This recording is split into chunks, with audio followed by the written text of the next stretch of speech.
I've actually had to. I tried to change good fortunes. We gifted them 7. No lineup. Dysfunctional. No dominance, no confidence. We look like a team that also doesn't know their style. They're not taking anything away from New Zealand. 14-3 up at half time at Eden Park. But we have looked a shambles. Yeah, look, for the first 20 minutes, I saw the All Blacks. I didn't see the Springboks. I don't know what kind of game plan they were trying to play in the pouring rain, coast to coast up. No one can hold on the ball. Looks like it's a bar of soap and they're playing on an ice rink. So for me, the logical thing to do, put the ball downfield, make New Zealand play with it. And every time they have the ball, we suddenly are back in the game. Our defense is on it and they look like they're in trouble. So I think the Boks are finding out the hard way again that it's no good having a plan B if your plan A isn't even working.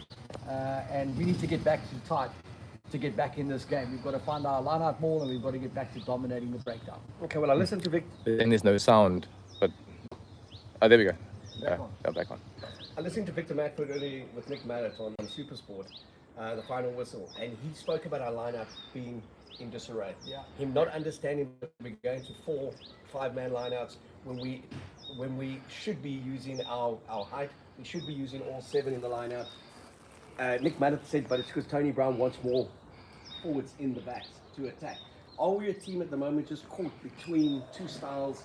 And Rassi has said this is part of the evolution, and it's not as big a game in his mind necessarily as we think going to Eden Park to win. Otherwise, we would have reverted to time. Yeah, no, 100%. Look, if the Boks are not trying to win this game, then by all means, keep playing the expansive game and keep throwing the pull around in the wet. By all means, go for it. You'll learn a lot about how that game plan works and what the perils are. But if they're serious about winning the next 40 minutes, getting back in this game and restoring some pride, then they've got to get back to what the Boks do well. That's dominating the collisions, owning the maul in the breakdown, kicking the hell out of the ball. Andre Pollard, thank goodness for him, because I don't know where we'd be without him in those first 40. Let's back his boot, get in behind it, get downfield, take our points when they're on offer, and get back to playing Springbok rugby. That'd be my advice. Well, everyone said the All Blacks, we know what to expect from the Boks. It's going to go 9-10 in the air. If it goes to Villiers, it's going to go in the air. For the first 50 minutes, it never went in the air from us. It all went in the air from them. As we said, they counter-attacked from a sloppy attack in the first 2 minutes, scored from there, and then a line-out move that really would have embarrassed our 4 defensive coaches. In our company, they cut us apart to go 14-0 up. We clawed our way through with 3. Then Pollard takes a penalty that's never a probability, more a possibility, to get to 14-6. We're running from 10 meters inside our own half, and then we're grubbering when we're 30 meters out from their half. That's spot on. No, 100%. So, I mean, for me, we look like a race car that's on the racetrack with racing slicks, but it's pouring with rain. It just doesn't make any sense. Get back in the pits, put your wet weather tires on, and let's go, boys. Come. If you look at just the approach, the contestables, a lot made of it again. New Zealand was very poor in Buenos Aires. But Argentina were physical. I mean, they were up for that game. It's Andre Marco would say they had come to play. Now, New Zealand has come to play today, and we knew they would at Eden Park. They're defending a 15, and we have come to play, but not quite knowing how we want to play. We've won, I think, maybe 1 out of 5 contestables. Yep. What do we have to do to change in the second? And if you look at personnel, do you see early replacements coming on? Well, I think let's get Wilco on the field. Let's start dominating the set piece. Let's try and win some penalties at the set piece. That'll keep us on the right side of the field. And then, like I say, let's get back to full mauls and let's start driving those mauls. Let's compress the New Zealand defense and see what happens from that. I think a lot of that change in our strategy will remind the guys how we got to where we are in the world, winning 2 World Cups. It'll bring Evan back into the game. It'll bring our big physical ball carriers back into the game. And that's where we need to be. Dukes needs to take over in the second half. Let's get over the game line. That's what he's done for us in the first half. Between 100 Pollard and Dukes, we're on it.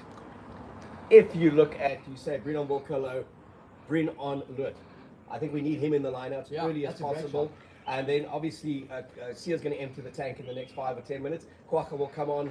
When do you bring Sasha on for Villy? Do you keep Villy on? We know you've got to play Dukes the short ball at 12 and get Reinach on as soon as possible at the moment. The weather conditions, Auckland is suited now to, this has to become an arm wrestle, and 11 points. We're lucky to be 11 points down at halftime. It could have been a lot worse.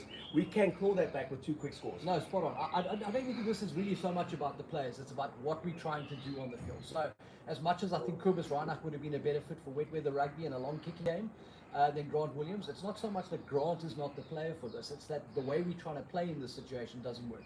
Change how we're trying to play. Let's get back to playing percentage rugby, and all of these players will look better. I'd keep Willie on the field. I think he's the right guy for this. We've just got to be playing to his strengths. All right, it's 14-3 at halftime, Eden Park to the All Blacks, 2 tries to nil. The Boks, again, they ended the half strongly. Malcolm Marx pinned for balking.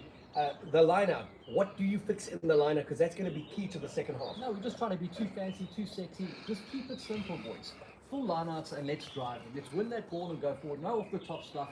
Nothing fancy. Just keep it simple and go forward. All right, keep it simple. They keep it simple. They play the percentages. They get some ball. They get some scrum dominance, and they get some line-out parity. Yep.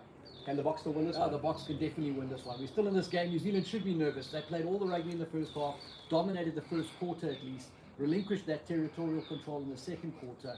The Boks can sniff that they're coming back into this thing. The All Blacks are running out of time to close this thing out. Boks by 1 or Boks by 10? Nice. Yeah, that's good. Just remember, we've got to make sure